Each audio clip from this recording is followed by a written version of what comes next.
전능하사 천지를 만드신 하나님 아버지를 내가 믿사오며 그 외아들 우리 주 예수 그리스도를 내가 믿사오니 이는 성령으로 잉태하사 동정녀 마리아에게 나시고 본디오 빌라도에게 고난을 받으사 십자가에 못 박혀 죽으시고 장사한 지 사흘 만에 죽은 자 가운데서 다시 살아나시며 하늘에 오르사 전능하신 하나님 우편에 앉아 계시다가 저리로서 산자와 죽은 자를 심판하러 오시리라. 성령을 믿사오며 거룩한 공예와 성도가 서로 교통하는 것과 죄를 사하여 주시는 것과 몸이 다히 사는 것과 영원히 사는 것을 믿사옵나이다. 아멘. 우리 시간 찬송가 446장을 함께 찬양하도록 하겠습니다. 찬송가 446장입니다.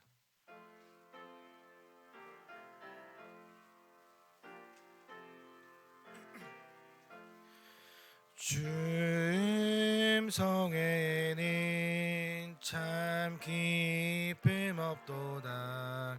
날 사랑하신 주 늘 계시옵소서. 기쁘고 기쁘도다. 항상 기쁘도다. 나 주께 왔사오니 복 주옵소서. 나 주께 왔으니 복 주시옵소서. 주 함께 계시면 큰 시험 이기네. 고 기쁘도다. 항상 기쁘도다. 나 주께 왔사오니 복 주옵소서.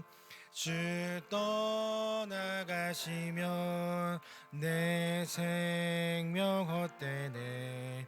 기쁘나 슬플 때 늘 계시옵소서. 기쁘고 기쁘도다. 항상 기쁘도다. 나 주께 왔사오니 복 주옵소서. 그 귀한 언약을 이루어 주시고 주 명령 따를 때 늘 계시옵소서. 기쁘고 기쁘도다. 항상 기쁘도다. 나 주께 왔사오니 복 주옵소서. 아멘. 아멘. 이 시간 우리가 함께 나눌 하나님의 말씀은 마태복음입니다. 마태복음 14장 말씀입니다.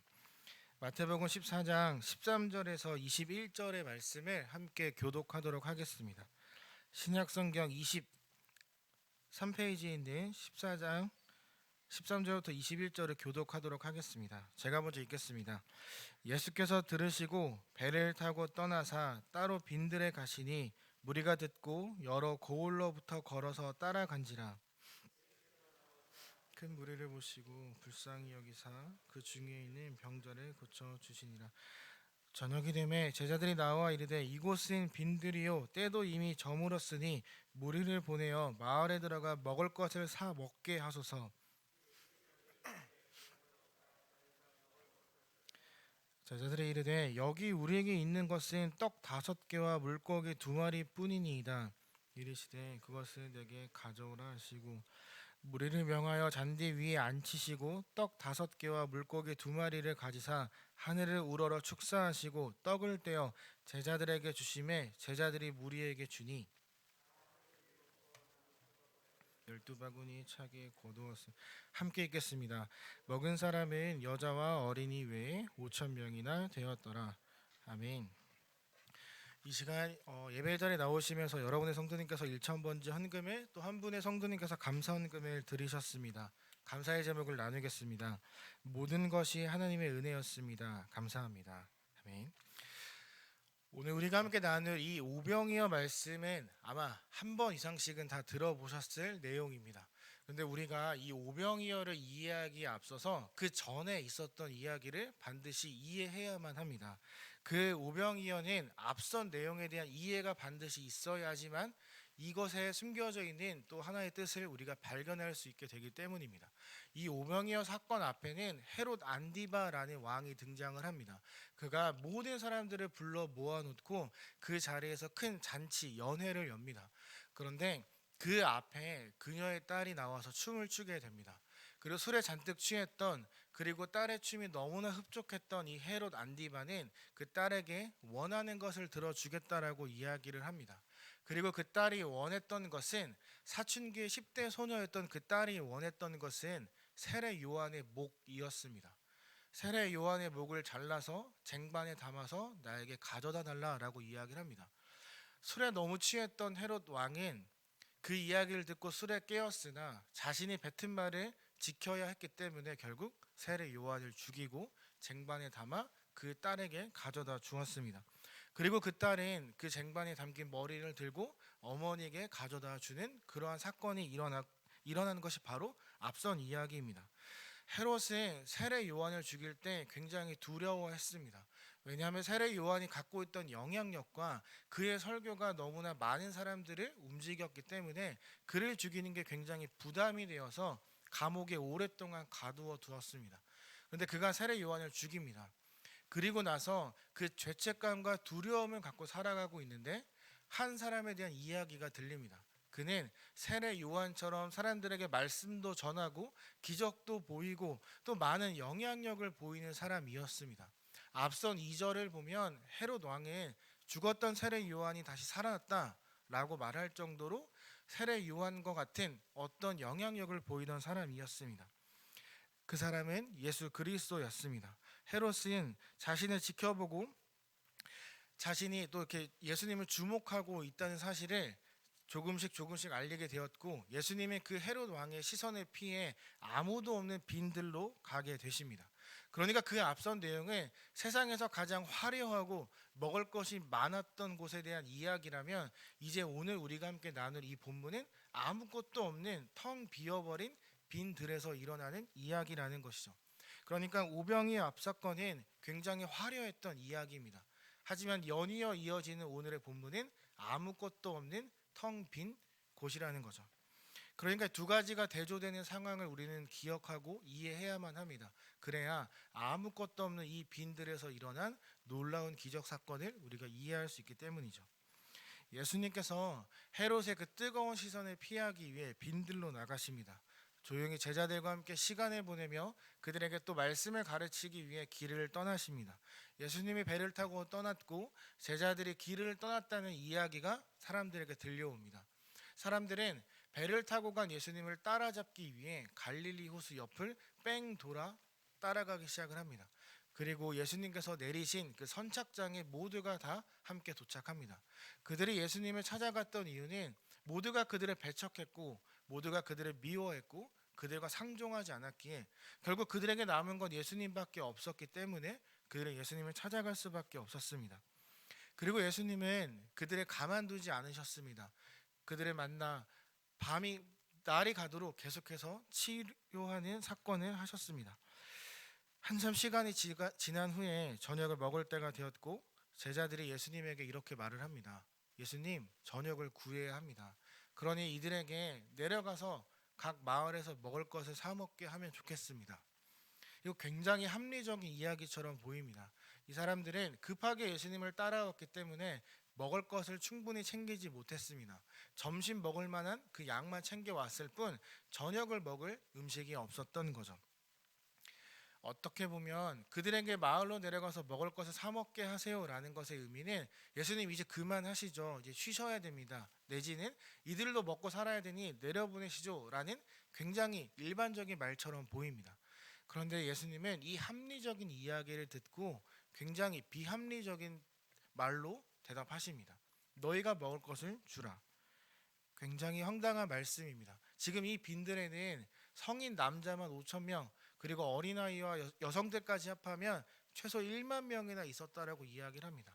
먹을 게 아무것도 없는 텅 빈 그 빈들에서 예수님은 제자들에게 너희가 먹을 것을 주라라고 이야기하고 있는 거죠. 굉장히 비합리적인 대답입니다. 근데 사실 가만히 살펴보면 이 제자들이 했던 이 말도 일반적이거나 합리적이진 않았습니다. 왜냐하면 이 빈들에서 가장 가까운 마을은 3천 명 정도가 사는 곳이었기 때문입니다. 이 10,000명이나 되는 사람이 3천 명밖에 되지 않는 그 마을에 내려가서 먹을 것을 바로 구할 수 있었을까요? 쉽지 않았을 겁니다. 그리고 제자들은 200데나리온이 필요하다라고 이야기를 합니다. 1데나리온은 한 성인 남자의 하루 1급입니다. 200데나리온이 필요하다라고 말하는 이 제자들의 말이 오히려 더 합리적이고 일반적인 것처럼 보입니다. 근데 제자들이 놓치고 있었던 것이 있었습니다. 지금까지 보아왔던 예수님은 귀신들을 쫓아냈고 병자들을 고쳤고 아무런 소망이 없는 사람들에게 소망이 되는 분이라는 걸 알고 있었습니다. 이 불가능을 가능으로 바꾸는 것을 제자들이 보았음에도 불구하고 이 살아있는 사람들을 먹이는 기적은 못할 거라고 예상했던 것 같습니다. 이 굉장히 황당해하고 있는 제자들에게 예수님이 또 말씀하십니다. 너희가 먹을 것을 주라고. 그러자 제자들이 어린 소년이 갖고 왔던 오병이어를 들고 오면서 이것밖에 없는데 어떻게 10,000명을 먹입니까? 라고 되묻습니다. 이 오병이어는 작은 소년이 혼자 배불리 먹거나 친구 한 명과 나눠 먹을 굉장히 적은 양이면서 갈릴리 그 지역에 사는 사람들의 가난한 그 하루 한 끼였습니다. 아무것도 없는 텅 빈들 1만 명의 사람들 떡 5개와 물고기 2마리 이게 지금 그들이 처한 현실이었습니다. 예수님은 그 오병이어를 받아들이시고 무리를 잔디 위에 앉도록 하셨습니다. 여기서 우리가 주목해야 되는 건 앉다라는 단어입니다. 우리가 생각했을 때 앉다라는 말을 들으면 지금처럼 이렇게 의자에 앉아 있거나 혹은 양반다리를 하고 앉는 것을 생각할 것입니다. 근데 당시 이스라엘에게서 앉다라는 말은 이렇게 바르게 앉는 것이 아니었습니다. 이 앉다는 잔치가 일어나는 곳에서 표현되는 단어인데 옆으로 비스듬하게 누워서 음식을 풍족하게 먹으며 담소를 나누는 것을 앉다라고 이야기를 합니다. 그러니까 예수님은 아무것도 없고 오병이어밖에 없고 그 빈들에서 사람들에게 곧 잔치가 열릴 것이니 다 비스듬하게 누워 잔치를 준비해라 라고 말씀하고 계시는 거죠. 가진 것이 거의 없다는 것을 알고 있던 사람들에게 이 예수님의 말은 굉장히 황당한 말이었을 것입니다.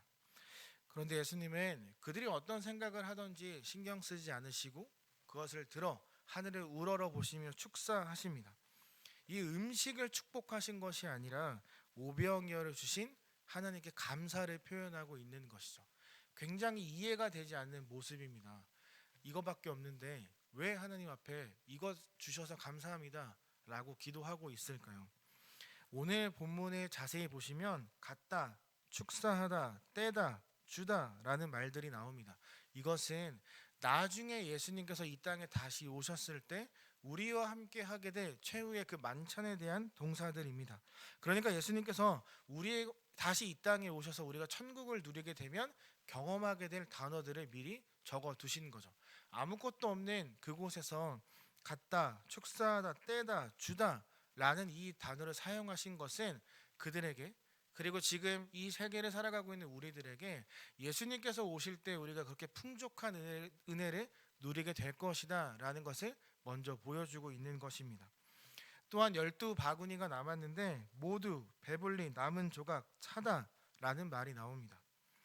그것은 기적이 시작될 때보다 먹고 남은 것이 더 많은 풍성함을 표현하고 있는 것입니다.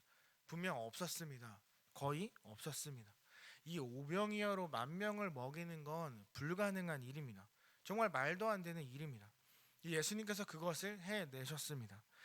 당시 유대인들은 메시아가 6월절에 있는 봄에 오기를 늘 기다리며 고대하며 기도해 왔습니다.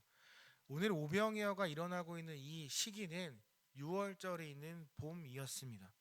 그러니까 사람들은 전혀 눈치채지 못했지만 하나님은 그들의 소망과 바람대로 그 봄에 구세주를 경험하게 해 주신 거죠. 없음을 통해 풍성한 하나님의 은혜를 경험하도록 해 주셨습니다. 불가능을 가능으로 바꾸는 기적을 보여주신 거죠. 불가능을 가능으로 라는 이 문장 굉장히 진부해 보입니다. 정말 재미없는 문장처럼 보입니다.